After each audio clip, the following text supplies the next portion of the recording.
Iran పై జరుగుతున్న యుద్ధంపై America అధ్యక్షుడు Trump మరోసారి సంచలన కామెంట్స్ చేశారు. ఇరాన్తో యుద్ధం ఇంకా అయిపోలేదని తేల్చి చెప్పారు. అదే సమయంలో ఇరాన్తో యుద్ధంలో అమెరికా సైన్యం పనితీరుకు అసాధారణ రేటింగ్ ఇచ్చారు.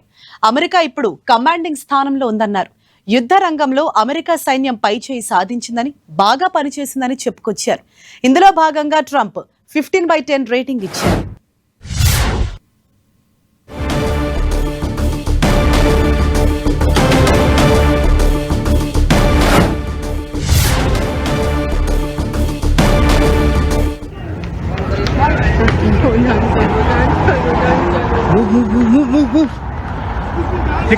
నికల్. అమెరికా మిత్ర దేశాలు ఇరాన్ పై యుద్ధంలో పైచేయి సాధిస్తున్నాయని ట్రంప్ స్పష్టం చేశారు. వారం కంటే తక్కువ సమయంలోనే వేగంగా పురోగతి సాధించామన్న ఆయన 10 స్కేల్లో 15 రేటింగ్తో ముందంజలో ఉన్నామని పేర్కొన్నారు. అదే సమయంలో ఇరాన్ నాయకత్వం వేగంగా ముందుకు సాగుతోందన్న ఆయన ఇరాన్కు నాయకుడిగా ఉండాలనుకునే ప్రతి ఒక్కరూ చనిపోతారని హెచ్చరించారు. ఇరాన్ నాయకత్వ వ్యక్తులను లక్ష్యంగా చేసుకోవటం కొనసాగుతుందని ట్రంప్ పేర్కొన్నారు.